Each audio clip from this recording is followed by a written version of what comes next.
2 Timóteo, capítulo 4,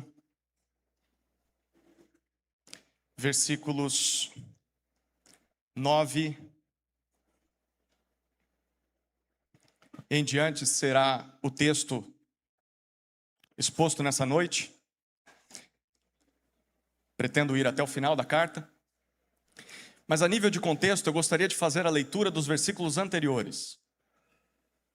2 Timóteo, capítulo 4, nós leremos neste momento versículos 5 a 8.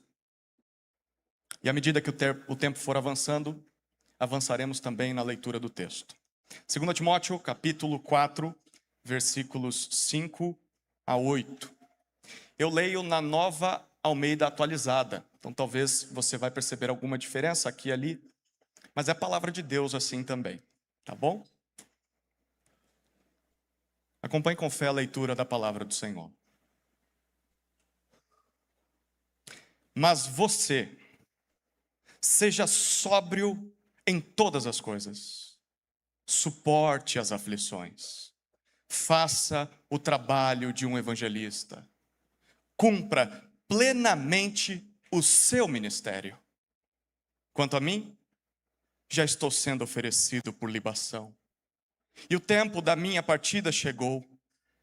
Combati o bom combate, completei a carreira, guardei a fé. Desde agora me está guardada a coroa da justiça, que o Senhor, reto juiz, me dará naquele dia, e não somente a mim, mas também a todos os que amam a sua vinda. Amém? Oremos uma vez mais, queridos.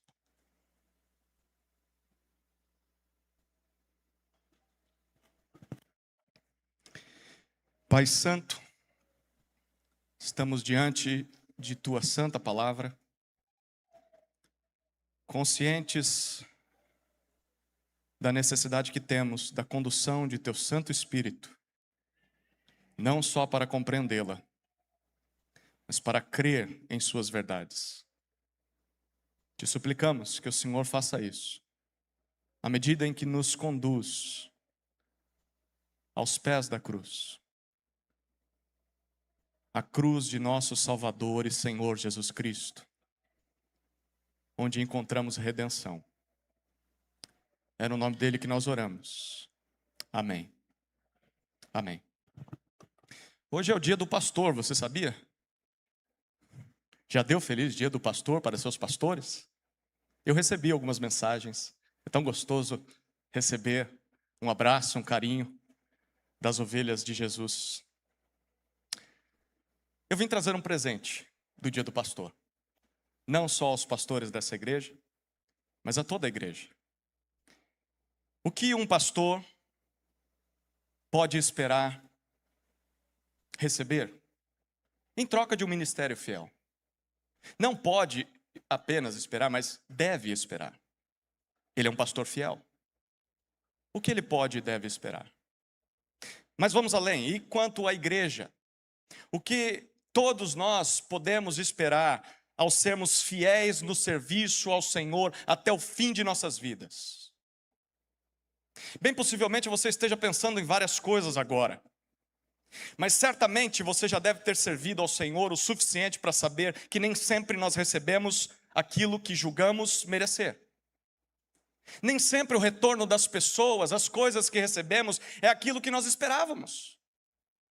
Muitas vezes esperamos gratidão, e o que recebemos em troca? Ingratidão. Muitas vezes esperamos o envolvimento da igreja, e o que recebemos em troca? Frieza. Muitas vezes trabalhamos, ministramos, oramos, discipulamos, aconselhamos, visando o amadurecimento da igreja. E às vezes o que temos é infantilidade. Gente que já aprendeu aquilo há tanto tempo, mas não coloca em prática. E por aí vai. A lista seria infinita. Por isso é sempre bom ajustarmos as expectativas. Não a moda do mundo, não a moda do nosso coração, mas a luz da palavra. O que a palavra de Deus diz a respeito deste assunto? O que um servo fiel, uma serva fiel a Deus pode e deve esperar como recompensa de seu fiel serviço ao Senhor? Vamos ajustar as expectativas? Bom, quem está escrevendo esse texto é o apóstolo Paulo. Estamos diante de suas últimas palavras registradas. Dentro de algumas semanas, como o próprio apóstolo Paulo disse no texto que lemos, ele seria morto pela espada de Roma, simplesmente por ser um servo fiel a Jesus. Paulo nunca cometeu um crime, mas foi preso algumas vezes. E em breve será morto injustamente, simplesmente por sua fidelidade a Cristo. O que Paulo encontrou durante o caminho, como recompensa de seu trabalho fiel? O que foi que Paulo ganhou de presente no dia do pastor, ou em seus últimos dias? O maior pastor que a igreja produziu, o maior missionário que a igreja produziu, o que ele ganhou de presente? Bom, foram dois tipos de recompensas. Recompensas negativas, mas recompensas positivas também. Estavam presentes em sua vida e acompanham todo servo ou serva do Senhor em qualquer época ou lugar. Em resumo, o que veremos a partir do versículo 9 até o versículo 22, é que no serviço a Deus, podemos até enfrentar solidão e dificuldades, mas sempre desfrutaremos da proteção e companhia graciosa do Senhor até chegarmos a seu reino celestial. No serviço a Deus, podemos até enfrentar solidão e dificuldades, mas sempre desfrutaremos da proteção e companhia graciosa do Senhor até chegarmos ao seu reino celestial. Veremos isso em duas partes. A primeira diz respeito às recompensas negativas. Aperte seus cintos. Olha o que Paulo diz nos versículos 9 até 15.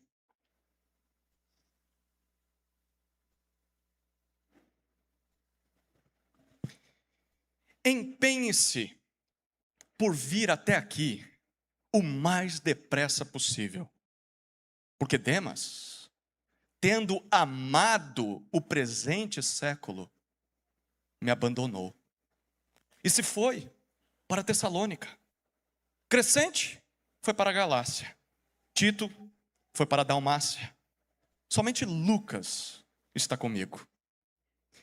Encontre Marcos e traga-o junto com você, pois me é útil para o ministério. Quanto a Tíquico, mandei-o para Éfeso. Quando você vier, traga a capa que deixei em Troade, na casa de Carpo. Traga também os livros, especialmente os pergaminhos.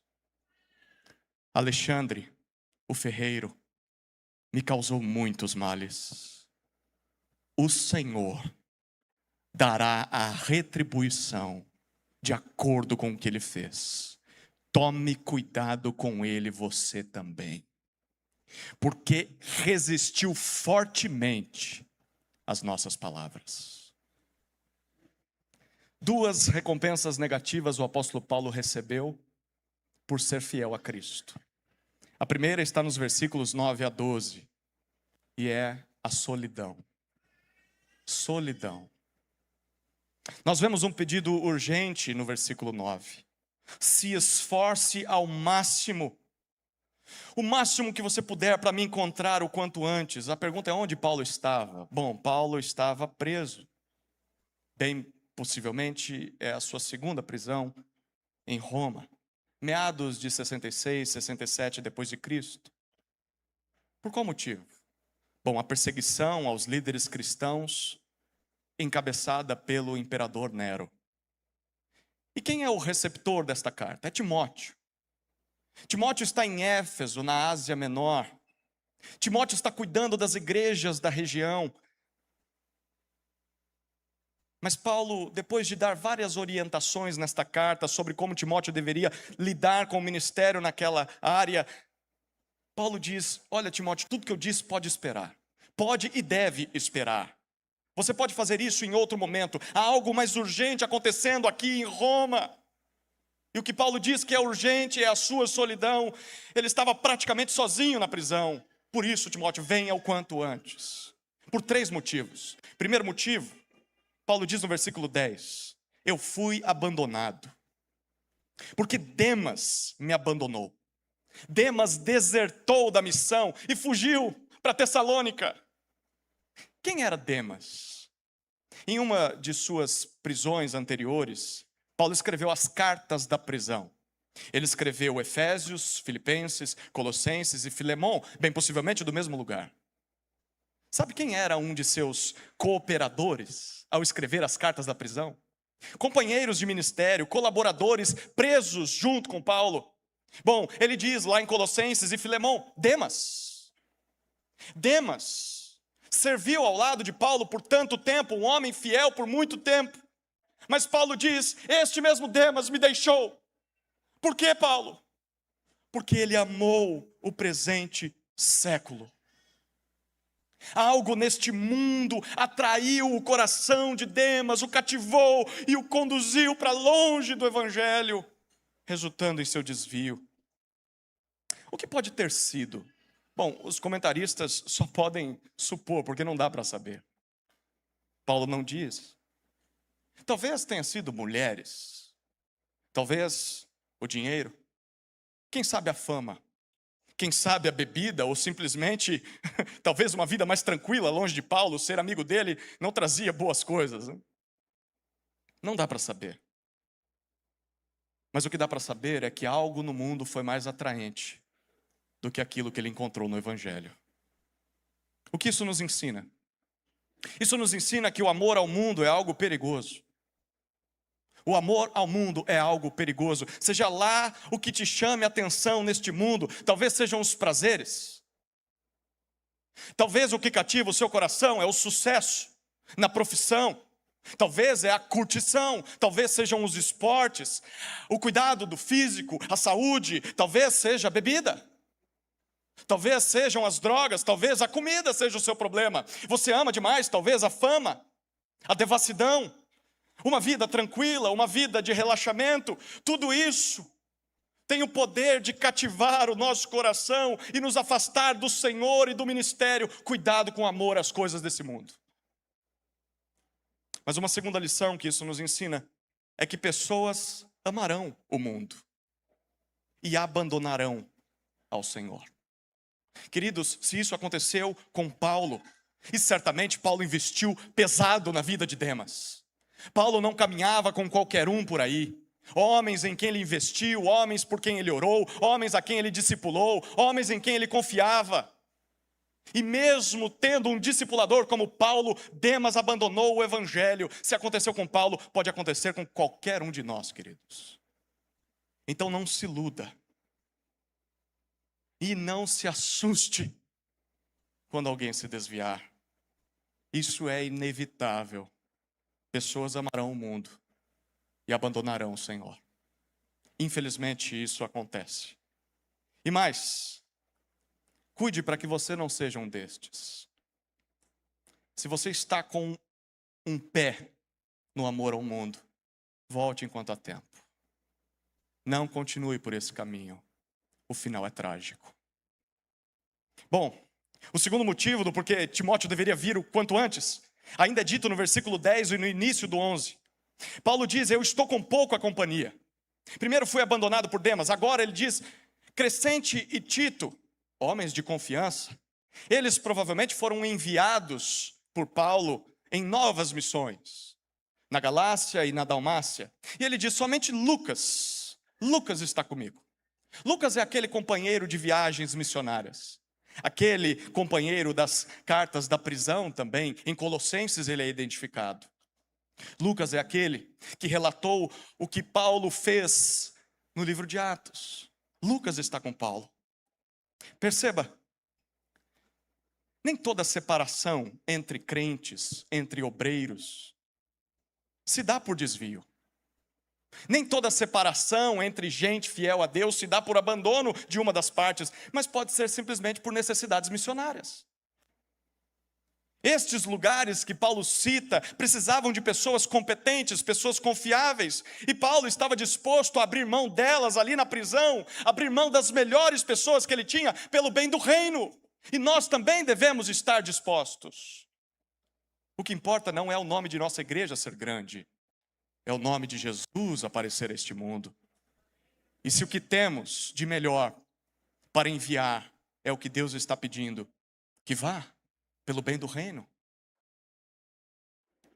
Esse texto nos mostra que, mesmo que pessoas nos deixem, seja por bons ou maus motivos, precisamos aprender a valorizar quem fica. Essa é uma lição também. Porque Paulo faz questão de dizer quem está com ele. Lucas está comigo. Mesmo que sejam poucas pessoas. Queridos, muitos deixaram Paulo, mas Lucas não fez isso. E Paulo faz questão de lembrar a Timóteo sobre esse tema. Isso nos ensina que ao invés de simplesmente olharmos para aqueles que foram, e talvez você consiga fazer uma lista de pessoas que abandonaram o ministério, abandonaram a igreja, abandonaram o seu investimento, alguns por abandono, mas outros talvez que foram enviados para abençoar o reino em outros lugares. Ao invés de só ficar olhando para aqueles que partiram, deveríamos também identificar os que ficaram. Aqueles que continuam nos ajudando, mesmo que sejam poucos, e reconhecer o trabalho dessas pessoas. Certamente, ao citar o nome de Lucas, Paulo está expressando sua gratidão. Lucas está comigo. Como é bom receber uma palavra de encorajamento, quando aqueles melhores foram embora, e ficou você. Mas você ficou. Você está comigo. Louvado seja Deus por sua vida, meu irmão. Lucas provavelmente era aquele que estava escrevendo a carta. Imagine a alegria de Lucas. Opa, colocarei meu nome sim, Paulo. Muito obrigado pela menção. Terceiro motivo do porquê Paulo precisava que Timóteo fosse o quanto antes. Ainda no versículo 11 e no versículo 12, Paulo deixa muito claro que precisa de ajuda. Apesar da presença de Lucas, Paulo ainda precisa de apoio. Por isso ele diz no versículo 11 ainda, Timóteo, faça o que você puder para encontrar Marcos e traga-o junto com você. O motivo? Pois ele me é útil para o ministério. E para que Timóteo possa sair de Éfeso e vir até Roma, no versículo 12, Paulo mandou Tíquico. Tíquico também era um dos companheiros de prisão de Paulo. Para que Tíquico assuma o lugar de Timóteo ali em Éfeso, pelo menos por enquanto, para que Timóteo cumpra essa missão.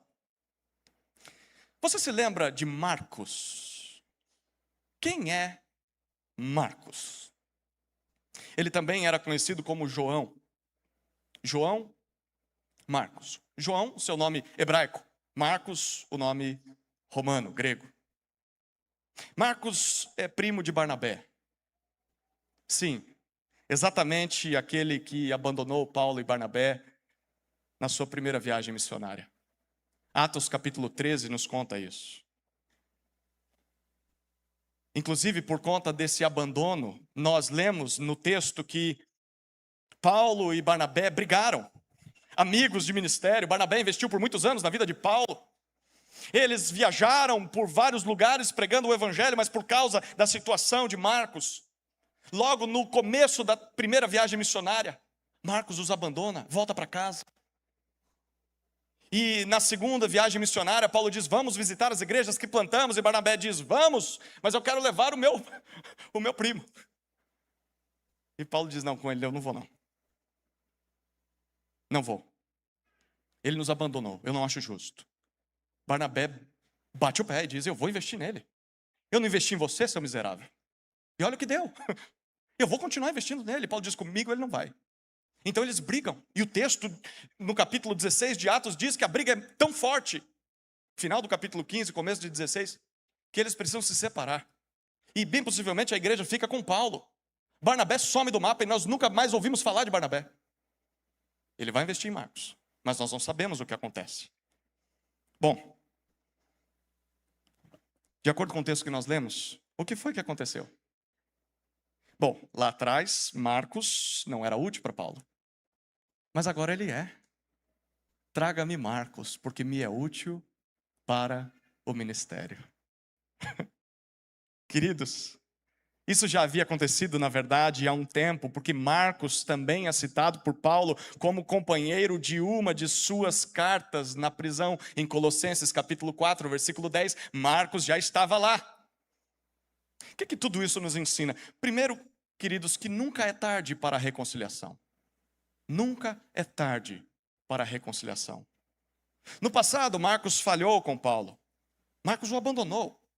E Paulo também falhou com Marcos. Paulo não quis mais Marcos em sua companhia na segunda chance. Mas com o tempo, ambos amadureceram. Com o tempo, os dois se reconciliaram, voltaram a ser úteis para o reino de Deus juntos. Queridos, se temos questões pendentes com alguém, talvez é um pecado cometido, talvez é falta de perdão, por que não nos reconciliarmos? Não permitam que coisas do passado impeçam a comunhão do presente. Não permitam que tropeços e questões não tratadas impeçam os serviços juntos, impeçam o avanço do reino. Reconciliem-se. Aprendemos com Paulo também a não desistir das pessoas. Não que Paulo tenha feito isso, mas Barnabé fez isso. Barnabé não desistiu de Marcos. Isso produziu efeitos permanentes. Marcos cresceu. Marcos aprendeu com Barnabé e Marcos voltou a ser útil para Paulo. Inclusive, a tradição sugere que este Marcos foi o que escreveu o Evangelho segundo Marcos. Aos pés do apóstolo Paulo, ouvindo Pedro, o apóstolo, depois de ter amadurecido por conta do discipulado de Barnabé. Querida igreja, mesmo que ninguém queira investir em determinada pessoa, talvez por imaturidade ou falhas daquele jovem, daquela jovem, se Deus colocou ela no seu caminho, não desista dessa pessoa. Continue nesse discipulado, porque Deus ainda pode usar essa pessoa no futuro, inclusive para abençoar a sua vida. Não desista de pessoas. E se você talvez está aqui ouvindo e é um Marcos, você é esse que falhou, você é este imaturo, esse que deixou de ser útil por algum motivo, arrependa-se, volte-se para o Senhor, volte a servir, volte a ser um instrumento vivo e útil nas mãos de Deus. Essa é a primeira recompensa de Paulo, por ser fiel, a solidão. Mas há uma segunda recompensa negativa. As dificuldades. Eu falei para apertar os cintos, né? Aperte um pouco mais. A partir do versículo 13 até o versículo 15, Paulo apresenta as dificuldades que vivia. Depois de falar sobre a sua solidão e da necessidade de ver Timóteo o mais rápido possível, no versículo 13, a partir do 13, Paulo dá 3 orientações. Quando você vier, primeira orientação, traga a minha capa. Naqueles tempos, uma capa era uma espécie de sobretudo. Era feito de um pano bem grosso, apenas com uma abertura na cabeça, usada principalmente em dias de frio, coisa que vocês não estão acostumados. Mas se porventura algum dia visitarem Atibaia, descobrirão o que é frio. Hoje cedo estava 9 graus, às 9 da manhã. Para alguns é um sucesso, né? Se quiserem conhecer o frio, são bem-vindos. Se usava muito isso naquela região, muito fria. Paulo tinha uma capa, mas não estava com ele. Sua capa, ele diz, ficou em Troade, na casa de alguém chamado Carpo, provavelmente um irmão em Jesus que o estava hospedando. Por que é que a capa de Paulo ficou na casa de Carpo? Bom, os comentaristas sugerem que foi ali que Paulo foi preso. Às pressas, não deu tempo de pegar as coisas, sequer a sua capa. Agora, isso é interessante porque ao longo de sua vida, Paulo administrou muito dinheiro. Não dele, mas das igrejas, das pessoas. Ele recebeu ofertas, ele levou ofertas de pessoas e de igrejas, ele representava missões.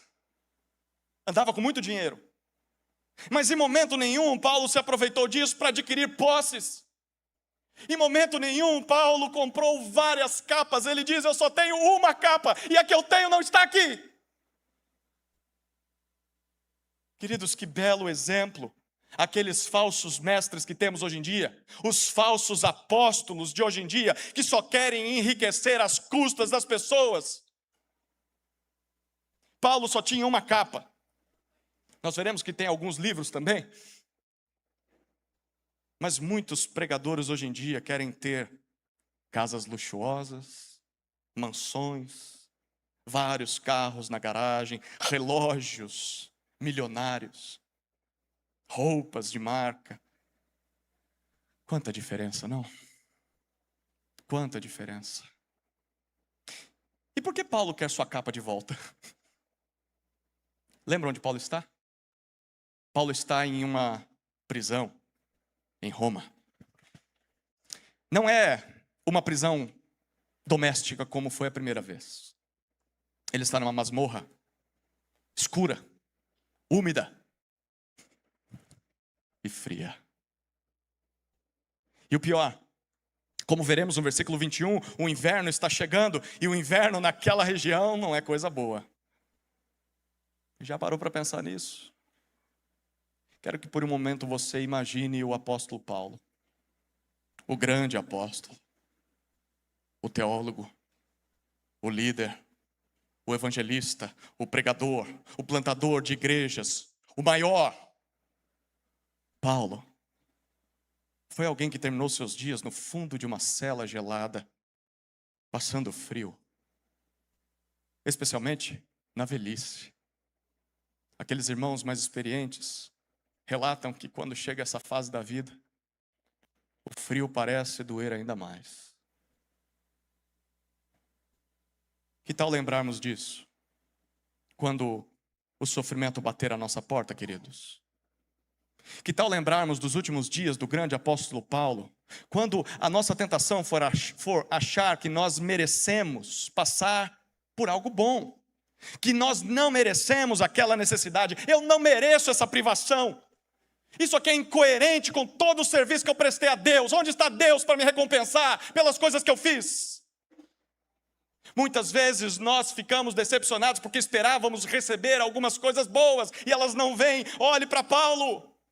Olhe para Paulo, esse é o final do grande apóstolo Paulo. Isso aconteceu com ele, queridos. Por que seria diferente conosco? É bom lembrar do final de Paulo, quando alguém mentir para nós, dizendo que crente não sofre, dizendo que se você é crente mesmo, fiel a Deus, daqui para frente é só vitória, é só prosperidade. Olhe para o grande apóstolo Paulo. Alguém está errado, e não é o apóstolo Paulo. Queridos, sejamos mais gratos pelas pequenas bênçãos que desfrutamos. Com certeza, a menor de nossas preocupações é a ausência de uma capa, né? Certamente você deve estar na sua lista de pedidos de oração, pedindo algumas coisas para Deus, mas acho que não está pedindo uma capa, está? Nós estamos bem, não estamos? É bom lembrar disso. O próprio apóstolo Paulo, na sua primeira carta a Timóteo, disse: tendo sustento e com que nos vestir, estejamos contentes. Ele aprendeu a viver contente em toda e qualquer situação, mas ele sabe que precisa da capa para não morrer congelado no inverno. Traga a minha capa. Segunda orientação, no versículo 13 ainda. Traga também os meus livros, diz Paulo. Naquela época os livros eram diferentes dos livros de hoje. Se dividiam em dois tipos. Nós tínhamos os rolos feitos de papiro, que eram os mais baratos. Era caro ter livro naquela época, mas dentre as opções eram os mais baratos. Eram descartáveis, mas eram difíceis de manusear. Nós tínhamos o segundo tipo de livros, os pergaminhos. Os pergaminhos, eles eram feitos de pedaços de pele, por isso eram mais caros. E eram mais permanentes. Eram livros usados para registrar informações importantes, coisas das quais as pessoas não deveriam se esquecer, anotações especiais. Paulo tinha os dois tipos, e ele cita esses dois tipos aqui. Ficaram na casa de Carpo. E Timóteo deve trazê-los, mas ele diz: não se esqueça de um tipo, especialmente os mais caros, os pergaminhos, os mais importantes. Por quê, Paulo? Bem possivelmente porque ali continham porções da Escritura, trechos da palavra de Deus, promessas a respeito do Salvador, que foram cumpridas em Jesus, lembranças do novo céu e da nova terra, textos que Paulo valorizava e queria ter consigo na prisão. Nós aprendemos 2 lições com tudo isso. A primeira é que nunca é tarde demais para aprendermos, né? Nunca é tarde demais para aprendermos. Queridos, prestem atenção, nós estamos diante de Paulo, desejando ler e estudar, mesmo estando velho. E mesmo sabendo que morreria em breve. Se você estivesse na situação de Paulo, será que pediria livros? Ele está pedindo. O que te impede de ser mais estudioso? Principalmente sobre as coisas de Deus. Querido irmão, querida irmã, se a sua situação hoje é melhor que a de Paulo, não há desculpas. Não há desculpas para não estudar. Mas há uma segunda lição. Ler e meditar nas Escrituras nunca é demais. Nunca é demais. Paulo é um apóstolo, queridos. Paulo viu o céu. Paulo recebeu instruções diretas do Senhor Jesus. E ainda assim esse homem quer ler e meditar na Bíblia. Tem gente que diz que foi ao inferno 7 vezes. E vive só falando dessa experiência. Devia ter ficado lá. Mas tem gente que se baseia só numa coisa da sua vida e fica só ali pensando naquilo e não quer mais saber de Bíblia. Eu já tive a experiência que eu precisava. Esse homem viu o céu e ele quer ler a Bíblia em seus últimos dias. Ele quer ouvir a voz do Deus que o salvou e vocacionou. Ele quer passar desse mundo para o vindouro, ouvindo a mesma voz. Será que nós valorizamos a Escritura dessa mesma forma? Será que investimos recursos, tempo de qualidade para estudar a Bíblia, tanto quanto investimos em outras coisas? Talvez você seja alguém que goste de estudar e gasta muito com livros, mas você gasta também com Bíblia. Tem gente que diz, eu amo a palavra de Deus. Aí você vai olhar para a Bíblia da pessoa, é uma versão de 1850, caindo aos pedaços, que ela não consegue ler nem entender. Não tem problema você guardar a sua primeira Bíblia, que bênção que você guarda. Mas você investe em Bíblia. Investe uma boa Bíblia, seja para trazer para o culto, seja para ler em casa. Se Paulo estivesse no nosso lugar e tivesse o dinheiro que temos, certamente investiria em pergaminhos. Nós investimos para assistir filmes, investimos para cultivar as mídias, investimos em tecnologia. Será que investimos também em Bíblia? Temos a mesma vontade, a mesma iniciativa de Paulo em querer ainda mais da Bíblia, mesmo com todo o conhecimento que já temos? Ou será que talvez nós tenhamos ou temos a arrogância de dizer, não, já cheguei lá. Eu já conheço o suficiente, eu já sei tudo que eu precisava. Vai dizer isso para Paulo. Se tem alguém que podia dizer isso, era ele. E ainda assim ele quer ler. Ler as Escrituras. Terceira orientação. Versículos 14 e 15. Aqui o calo começa a apertar mais ainda. Tome cuidado com Alexandre. Não foi o Alexandre que derrubou aqui, não.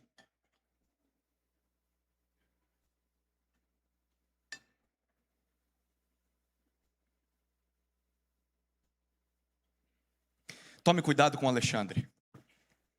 Nós não sabemos de que Alexandre Paulo fala aqui.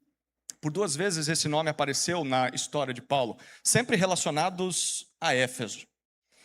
Em primeiro lugar, em Atos capítulo 19, teve um judeu que tentou defendê-lo da multidão, um tal de Alexandre.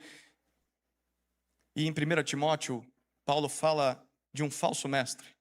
Possivelmente um ex-pastor, um ex-presbítero da igreja de Éfeso que foi excluído por Paulo. Nós não sabemos quem é este Alexandre. Se os dois são a mesma pessoa, ou se é um destes dois citados na história de Paulo, ou se é um outro Alexandre. Mas nós só sabemos uma coisa. Primeiro, 2 coisas. Primeiro, ele era ferreiro ou latoeiro. Ele trabalhava com ferro, bronze, era um metalúrgico. Segunda informação sobre Alexandre, Paulo diz, ele me causou muitos males. Mas apesar de ser prejudicial, nocivo ao apóstolo Paulo, Paulo diz: eu não busco vingança pessoal. O Senhor dará a sua retribuição. O Senhor, não eu. Queridos, isso nos lembra que um dia haverá uma retribuição. O Senhor fará isso. Será uma retribuição final e definitiva. Um dia Jesus dará a paga de todo o mal que as pessoas praticaram. Paulo confiava nisso. Por isso, mesmo que talvez ninguém saiba os males que você sofreu, mesmo que ninguém castigue as pessoas que lhe causaram mal, lembre-se de que o justo juiz fará justiça. Um dia haverá retribuição. Mas isso também nos traz um alerta. Se você é o causador do sofrimento de outros, se você é um Alexandre na vida de servos e servas de Deus, arrependa-se antes que seja tarde demais, pois um dia a retribuição final certamente virá. E não vai ser boa coisa para você estar nessa condição quando Jesus se manifestar. No final do versículo 15, Paulo explica a origem dos males causados por Alexandre. Paulo diz: ele resistiu fortemente às nossas palavras. Ele foi hostil, ele se opôs à pregação do evangelho. Há quem diga que Alexandre tenha sido um aliado de Paulo, alguém que o traiu e o entregou às autoridades, acusando Paulo perante o tribunal. Talvez ele entregou Paulo quando estava na casa de Carpo, não sabemos. Por isso, no começo do versículo 15, Paulo diz: você, Timóteo, também deve tomar muito cuidado com Alexandre. Se proteja, se previna dos ataques desse homem, das traições, das oposições. Queridos, a pregação do evangelho nem sempre será bem recebida. Precisamos nos lembrar disso. Haverá pessoas que se colocarão contra a mensagem, mas não satisfeitas se colocarão contra o mensageiro. Elas não suportam o fato de que estão de costas para Deus, o rejeitando, e por isso vão se colocar contra você que anuncia isso para elas. E elas poderão lhe causar muitos males. Sim, Deus as castigará. E por isso você não precisa se vingar. Mas isso não significa que você vai ser tolo e vai continuar sofrendo debaixo das mãos dessa pessoa sem fazer nada.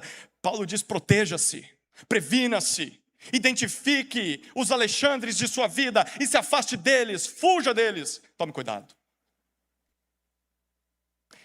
Agora, algo curioso aqui. Paulo citou alguns nomes até esse momento, e por todo o restante da história, este Alexandre ficou marcado como um causador de males ao apóstolo Paulo. Pergunta que nós precisamos responder: pelo que você é lembrado?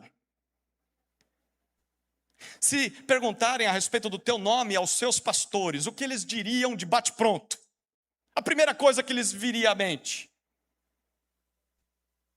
como outros crentes, outros líderes veem você? Será que veem como um cooperador útil do evangelho, como Crescente, Tito, Lucas e Marcos? É uma bênção na nossa vida. Ou será que te veem como Demas, um desertor? Ou como Alexandre, um opositor? Um causador de males? Quem você é? Essa é a primeira parte das recompensas de um grande servo de Deus fiel. As recompensas negativas. Enfim, chegamos às positivas. Graças a Deus. As positivas estão a partir do versículo 16. Acompanhe a leitura do texto.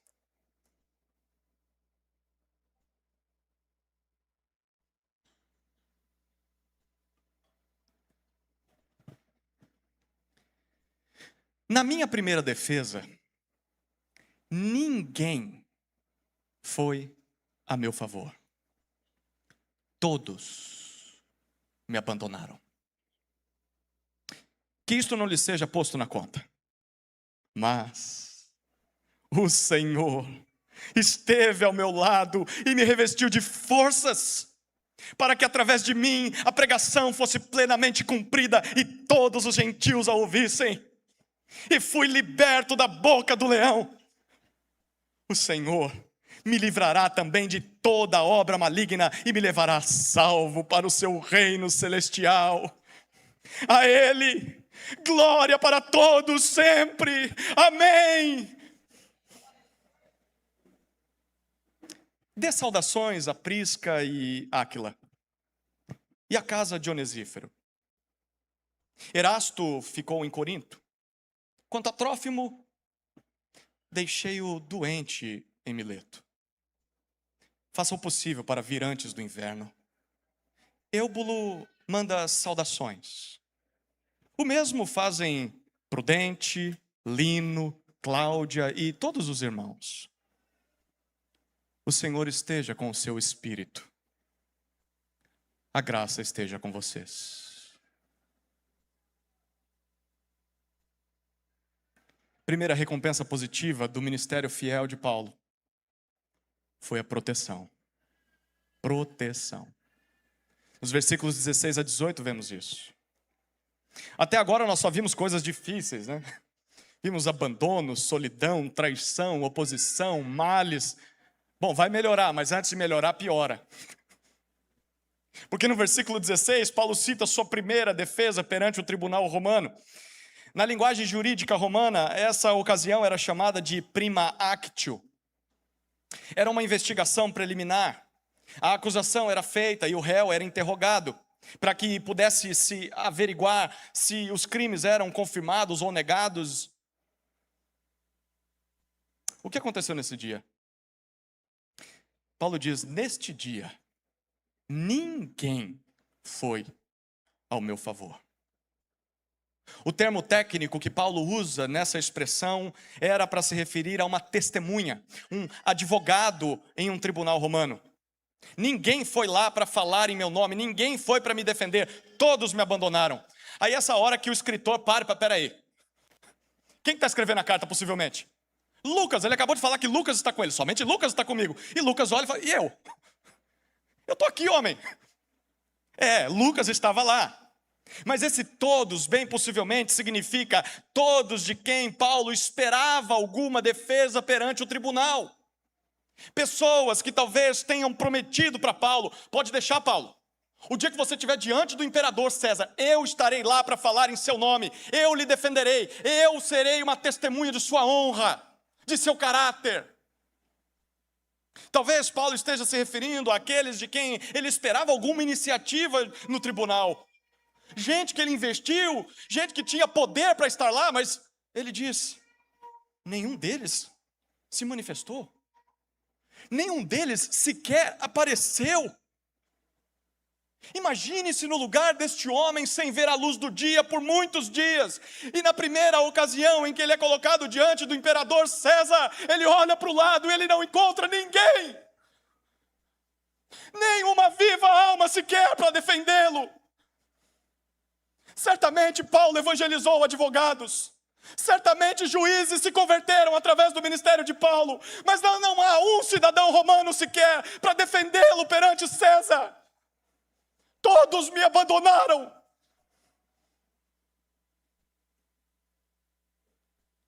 Perceba, Paulo também esperou algo de pessoas. E Paulo também se decepcionou com elas. Você, meu querido irmão, minha querida irmã, não é o primeiro. E não será o último. E tem mais. Nós também decepcionaremos os outros. Nós também fazemos isso. Infelizmente, essas coisas acontecem, principalmente de quem menos se espera. É por isso que é chamado de traição. Porque do inimigo a gente espera essas coisas, mas do amigo, do irmão, prepare-se para sofrer essas coisas. E cuide para não ser um causador delas. Como Paulo reagiu a tamanho abandono? Ele continua dizendo no versículo 16, que isto não lhes seja posto na conta, que não seja colocado na comanda. não seja um débito a ser pago em nome deles. Queridos, só há um motivo que leva alguém a dizer isso que Paulo está dizendo, e o motivo chama-se perdão. Perdão. Apesar de ter sido abandonado, de ter se decepcionado com pessoas das quais ele esperava ajuda, Paulo não queria vingança, Paulo não jogou na cara, Paulo sequer mencionou o nome dessas pessoas, e ele poderia ter feito isso. Paulo simplesmente perdoou, que os seus atos não pesem contra eles, eles já estão perdoados.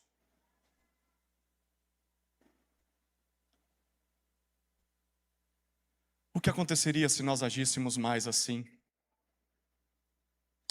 Como seria a nossa igreja se essa atitude estivesse mais presente em nossos relacionamentos? Com certeza estaríamos mais maduros, não? Com certeza a igreja seria muito mais unida, seríamos muito mais capazes de anunciar o amor e o perdão de Deus a este mundo descrente, porque este mundo veria que nós perdoamos uns aos outros. Nós amamos como fomos amados. Já te decepcionaram? Já te abandonaram? Já prometeram e não cumpriram? Não os odeie por isso. Não os castigue, não guarde mágoas. E não abandone a missão. Não abandone a igreja. Jesus não tem nada a ver com aquela falha. Aquele é o pecador fazendo o que ele mais sabe fazer, pecar. Jesus continua sendo digno do seu amor. Foi Jesus quem morreu por você. É por isso que você vai para o céu. É por isso que você ama a igreja de Jesus, porque ela é o corpo de Cristo na terra. Não atribua a Cristo o pecado de pessoas. Não olhe para as pessoas quando elas falham. Olhe para Jesus, porque Ele continua fiel o tempo todo. Siga em frente, perdoando, servindo e olhando para Cristo. Cristo, Cristo. Esse era o trabalho de Paulo até os seus últimos dias. Que seja o nosso, queridos. Aliás, é sobre Cristo que Paulo fala a partir do versículo 17.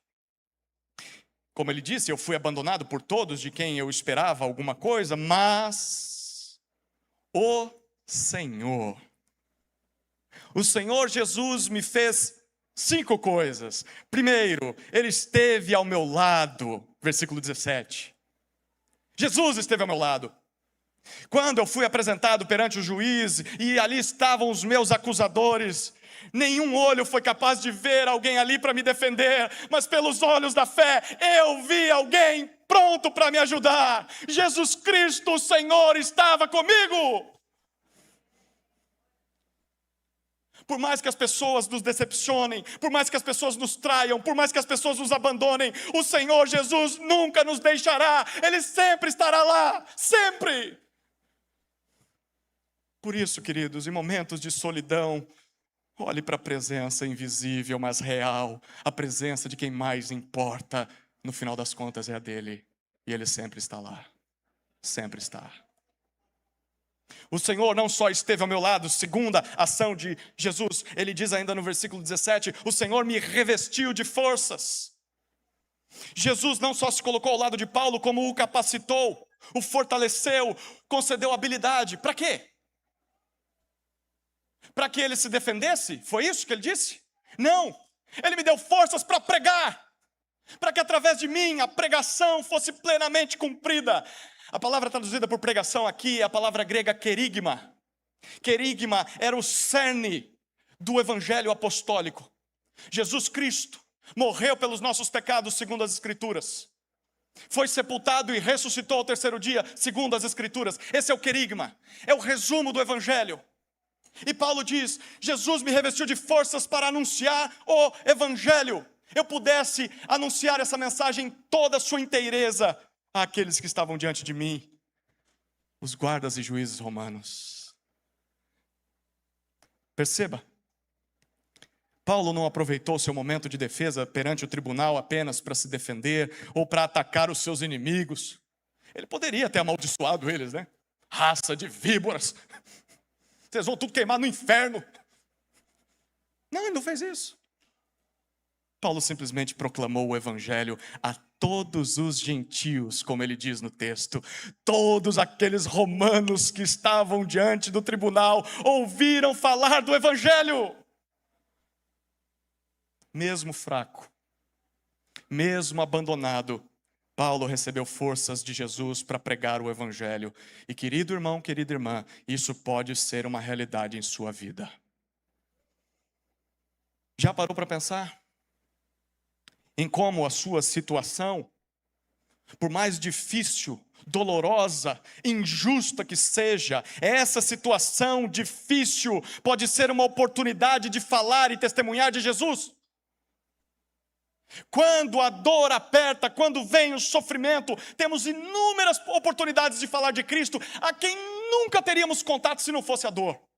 É um médico, é uma enfermeira, é um vizinho que vem cuidar de nós, é um parente distante que vem visitar-nos. Sempre temos oportunidades de testemunhar, mesmo na dor, e principalmente na dor. Então, se for para fazer isso, mesmo na dificuldade, Jesus nos capacita, basta pedirmos ajuda. Terceiro, Paulo diz, Jesus me libertou da boca do leão. É assim que ele termina o versículo 17. Quando a gente lê esse texto, a gente imagina Paulo no grande coliseu, diante de um leão, não é verdade? Mas Paulo era cidadão romano. Um cidadão romano tinha direito de não ser jogado às feras, mas de ter uma morte digna e rápida pela espada, a decapitação. Então, a frase que Paulo usa aqui não é literal, é uma figura de linguagem, como alguém que está se referindo à morte. Não será hoje que o inimigo se alimentará da minha carne. O Senhor me livrou. Bom, isso sim foi verdade, pelo menos na prima actio, na primeira defesa. Porque, pelo que parece, não houve provas suficientes para condenar Paulo à morte, por isso ele ainda está escrevendo essa carta. Quando a prima actio não era suficiente, vinha a secunda actio, a segunda defesa, para mais uma bateria de acusações e defesa. E pelo que nós conhecemos da história, nesta segunda ocasião, Paulo não alcançou o mesmo resultado. Enfim, Paulo foi condenado, e num dia bem cedo, foi levado de seu calabouço para um lugar distante e decapitado por um carrasco. Esse foi o fim do grande apóstolo Paulo. Queridos, às vezes Jesus nos livra da morte. Às vezes Jesus nos livra da boca do leão. Outras vezes não. Dá para entender os planos do Senhor? Não dá, né? Mas de uma coisa nós podemos ter certeza. Ele é soberano. E nada foge de seu controle. Jesus sabe o que faz. E o nosso trabalho é só confiar em sua bondade e ir reagindo à sua vontade de forma piedosa. E foi isso que Paulo fez. Por enquanto não chegou minha hora. Mas o dia que chegar, Jesus sabe o que está fazendo. Em quarto lugar, no versículo 18, Paulo diz, Jesus, ele não fala apenas o que Jesus fez, agora ele fala o que Jesus fará. O Senhor me livrará de toda obra maligna. É claro que Paulo não está falando aqui da morte física, porque a gente sabe que ele morreu, mas é certo que ele está falando da proteção que Jesus lhe daria contra as ações de Satanás. Satanás e seus demônios. Afinal de contas, foi o próprio Jesus que nos ensinou a pedir em oração, não nos deixes cair em tentação, mas livra-nos do mal, do maligno. Paulo sabe que, seja o que for que lhe aconteça, a mão de Deus e não a mão do diabo estava por trás de tudo. Deus não tinha perdido o controle da história, Deus não tinha deixado de amá-lo. Deus continuava sendo o Deus de amor, o Deus que salvou Paulo, e Paulo sabe disso. Sim, Satanás pode atacar o nosso físico, Seja por meio de perseguição, seja por meio da doença, seja por meio da morte, mas Satanás nunca poderá atingir o nosso coração. O nosso coração é de Jesus. Em Cristo nós estamos plenamente seguros de toda obra maligna. Por fim, Paulo termina o versículo 18 dizendo: esse Senhor me levará salvo para o seu reino celestial. Paulo sabia que sua morte estava próxima, mas também sabe que ali não seria seu fim. Pelo contrário, é só o início de uma nova vida. A vida eterna ao lado de Deus. Ao dizer isso, é como se Paulo estivesse afirmando: quando minha cabeça for cortada e rolar no chão, e o meu coração parar de bater aqui neste mundo, Jesus me levará salvo para o seu reino celestial, onde a morte nunca mais me atingirá. A morte me terá em suas mãos, mas será por um pouquinho de tempo apenas. Esta é a certeza que só os que de fato creem e amam a Jesus podem ter. Nada ou ninguém pode assaltá-los das mãos de Jesus. Jesus os conduzirá salvo para o seu reino eterno. Essa é a certeza para todo aquele que crê em Jesus. Por causa disso é que Paulo termina o versículo 18 dizendo: a Ele, ao Senhor Jesus Cristo, glória, majestade, adoração, louvor para todos sempre. Amém. É esse tipo de reação que o poder e a graça de Deus produzem na vida de quem Ele salva. Louvor eterno. Esse tipo de reação está presente na sua vida? Você encara a morte dessa forma? Paulo encarava. Segunda recompensa positiva e última da noite. Paulo, em seu ministério, por ter sido fiel, não só teve a presença de Cristo, mas teve companhia também. Companhia. Nos versículos 19 até 22, Paulo mostra que não só teve proteção diante da defesa ou do ataque de Roma, mas teve companhia. E nessas últimas palavras registradas, Paulo faz 5 coisas aqui. Primeiro, no versículo 19, ele manda saudações. Ele fala, se dirige a Priscila e Áquila, antigos companheiros de pregação e ensino. Depois ele se refere à casa de Onesíforo. Provavelmente está se referindo à igreja pastoreada por aquele irmão, plantada por Onesíforo. Um irmão que foi uma bênção em sua vida. Ele disse isso no começo dessa carta. Queridos, isso é muito interessante. Apesar de estar praticamente sozinho em Roma, Paulo não era alguém isolado. Paulo tinha amigos. Paulo tinha irmãos, companheiros a quem dedicava o seu carinho, por mais que estivessem longe. Há um pastor muito querido que diz o seguinte: o reino de Deus é um reino de amigos. O reino de Deus é um reino de amigos. Por mais que nós soframos nas mãos de desertores, traidores, opositores, ainda há aqueles que lutam e lutaram ao nosso lado, pessoas a quem nós devemos manifestar o nosso carinho, o nosso amor, a nossa gratidão, mesmo que estejam longe. Que tal você fazer isso essa semana? As pessoas não escrevem mais cartas, né? Mas manda um WhatsApp, manda um áudio para aquele irmão que foi uma bênção ao seu lado lá no passado. Mande uma mensagem dizendo: meu irmão, você foi uma bênção e continua sendo uma bênção. Eu mando saudações. A segunda coisa que Paulo faz é dar informações no versículo 20. Ele diz a respeito de Erasto. Erasto foi provavelmente mais um companheiro de ministério. E foi companheiro de Timóteo também. Ele diz: Erasto ficou em Corinto. Trófimo adoeceu e foi deixado em Mileto. Queridos, é possível que Trófimo estivesse acompanhando Paulo em sua prisão até Roma, mas não conseguiu seguir viagem por causa de uma doença. É bem possível que este Trófimo estivesse ou estaria lá no tribunal se pudesse, mas ficou doente em Mileto. Mais uma vez, neste mundo quebrado, queridos, arruinado pelo pecado, coisas ruins acontecem. mesmo até aos servos de Deus. Trófimo ficou doente e teve de se separar de Paulo. E curioso, Paulo não sabe o que aconteceu com ele. É bem possível que ele esteja dizendo isso para Timóteo dar uma passadinha lá e ver como ele está.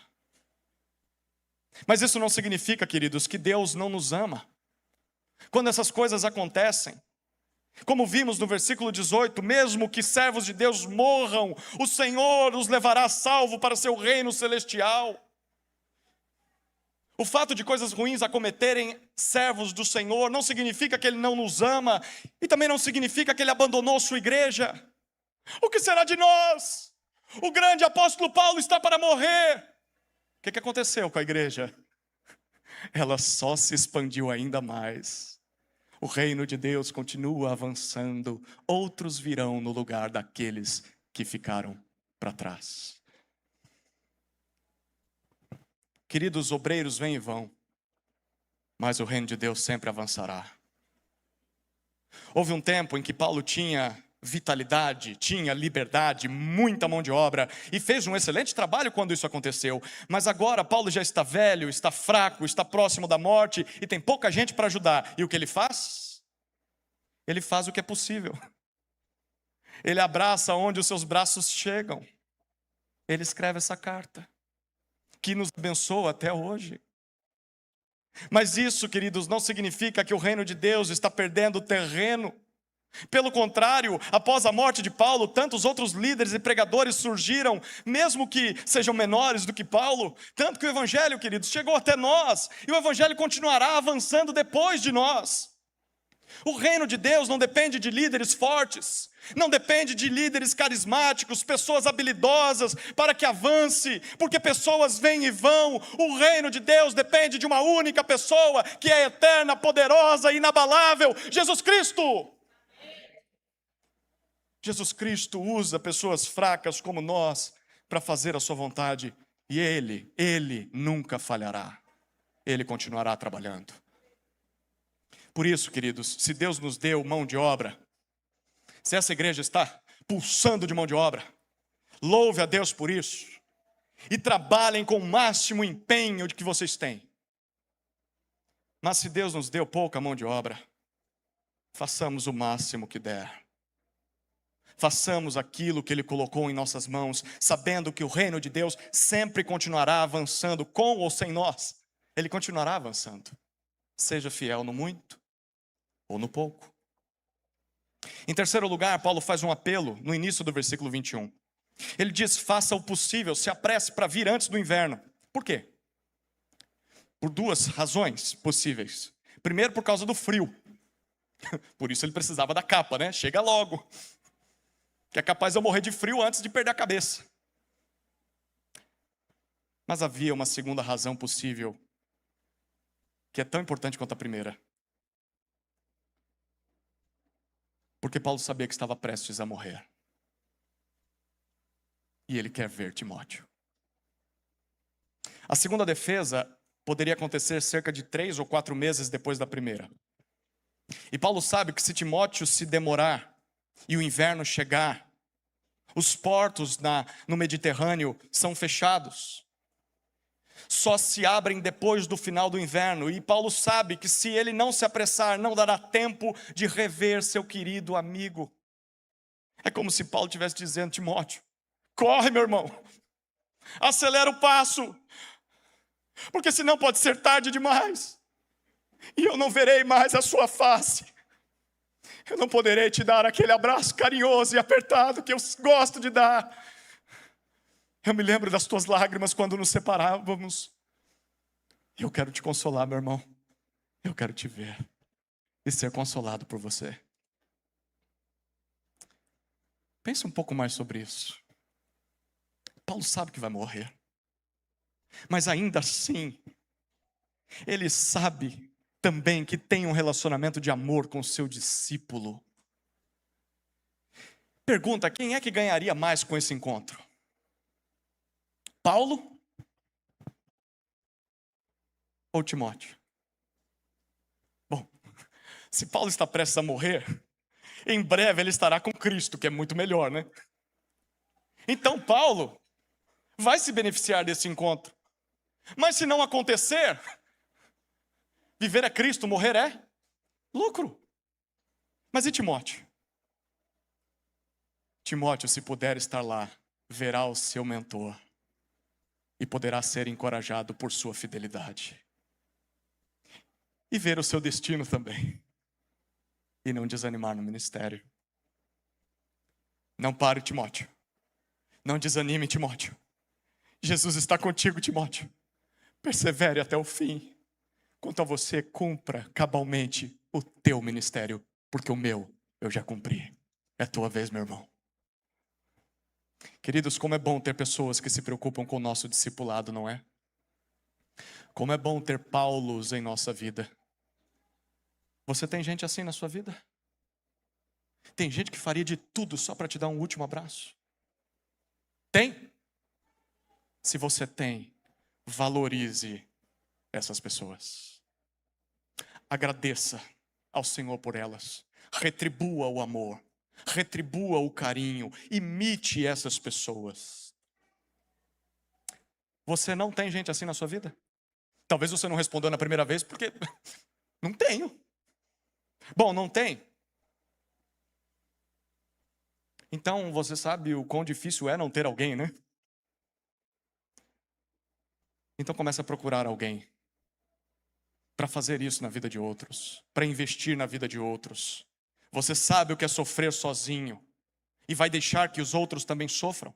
Invista na vida de pessoas, mesmo que ninguém tenha investido na sua. Pare de reclamar porque ninguém investe em você e comece a investir em outros. Em quarto lugar, Paulo manda saudações, é o final do versículo 21. Dessa vez não é ele quem está mandando as saudações, mas ele está fazendo isso em nome de outros, provavelmente membros da igreja de Roma. Ele cita Eúbulo, cita Prudente, Lino, Cláudia e todos os demais irmãos de lá. Queridos, nós podemos perder líderes e amigos, talvez para a doença, para a morte ou pela distância, mas nós sempre poderemos ter parceiros e igrejas irmãs que nos apoiem e encorajam. Sempre.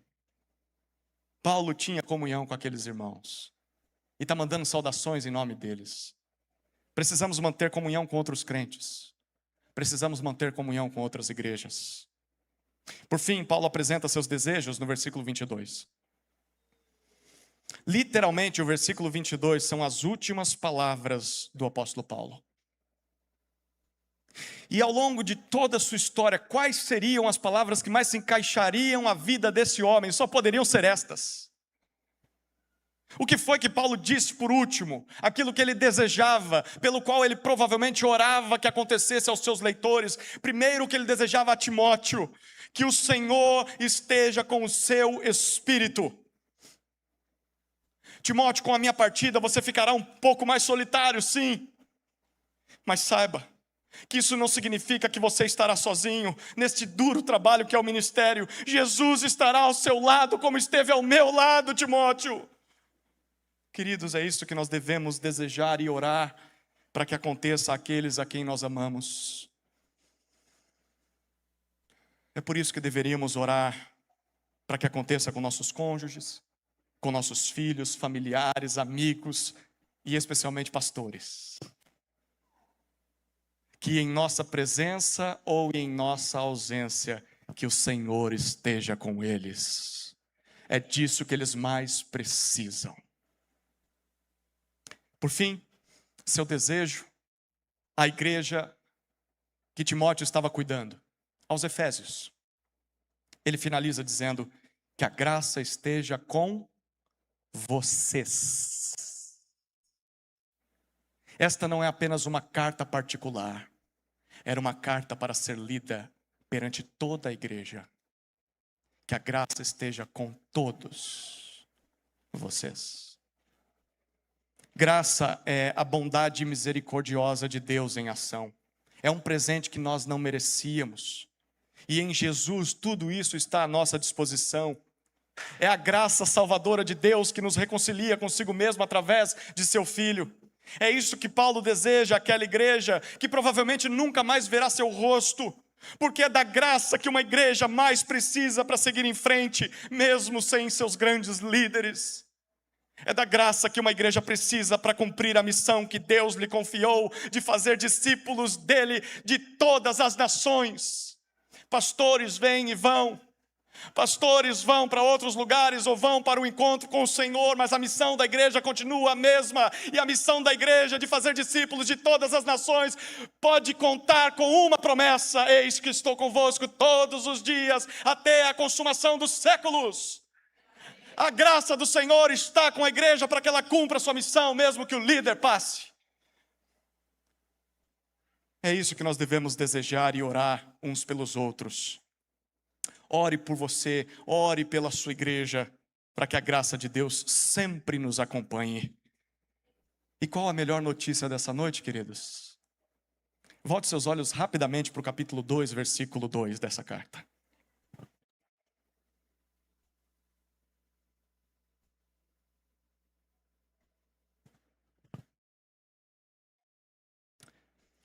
Na verdade, versículo 1. Capítulo 2, versículo 1. Quanto a você, meu filho, fortifique-se na graça que há em Cristo Jesus. Queridos, por causa do sacrifício de Jesus na cruz, sua graça está à nossa disposição. E quanto mais a buscarmos, mais fortalecidos seremos. Que a graça esteja com todos vocês. No serviço a Deus, podemos até enfrentar solidão e dificuldades, mas sempre desfrutaremos da proteção e companhia graciosa do Senhor até chegarmos ao seu reino celestial. Depois de passar por tudo isso, hoje nós sabemos que Paulo está com o Senhor Jesus. E ele está esperando a nossa chegada. Ele também aguarda a instalação definitiva do reino celestial. E esse é o destino de todo aquele que crê em Jesus. Então, mesmo diante dos desafios no ministério, supliquemos pela graça de Deus sobre nossas vidas, que ao voltar, Jesus nos encontre como servos fiéis do Senhor, obreiros aprovados por Deus. Amém? Oremos, queridos. Pai amado, nós te louvamos por tua palavra, que nos revela o teu coração a nós e nos mostra o quanto o Senhor nos ama. Fortaleça, Senhor, os pastores dessa igreja. Fortaleça seus líderes. Fortaleça, Senhor, todos aqui presentes. Fortaleça essa igreja, Senhor, na graça. A graça que se revela no Evangelho. E que eles o sirvam de maneira fiel, independentemente das dificuldades, olhando para a eternidade. Que ao chegarmos lá, Senhor, possamos nos lembrar que teremos muito tempo para celebrarmos aquilo que o Senhor nos fez nessa terra. Certamente encontraremos irmãos queridos e amados que já partiram, irmãos que estão longe de nós e não podemos conviver com eles,